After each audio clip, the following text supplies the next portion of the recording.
हेंका उठाई कांदिबाकु लागिला आउ लज्जारे घर भितरकू दौड़ी पळाईगला। सेदिन रातिरे सुजय मैनार घरे रहिले। परदिन खूब सकाळे ट्रेन छाड़िबो। परदिन सकाळे उठी नित्यकर्म सारी भाभी सासुमां को प्रणाम करी सुजय बाहरी गले। मैनार माँ कहिले मोर झीटी तो भारी साधा सीधा, से तुमको केमती लागिला बाबा?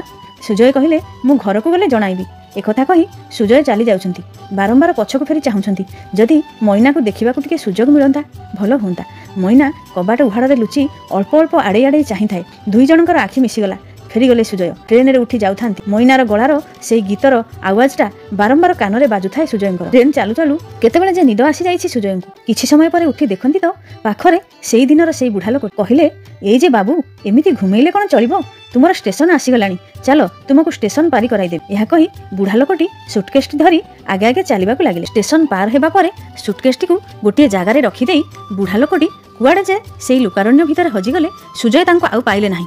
मने मने भाबिले जा हेउ भाग्य को बुढ़ा लोकटी थिले बोली, नहेले जे सुटकेसटी को धरी स्टेशन पार हेबा बहुत कष्ट होई थांता। घरे पहुंची सुजय विवाह प्रस्ताव रे पक्का राजी बोली सिद्धांत नहीं बाबा मां को जणाई देले। पुअर पसंद बोली शुणी बाबा मां विवाहर दिन स्थिर करदेले। परदिन खबर कागज पढ़ु पढ़ु सुजय चमकी पड़िले।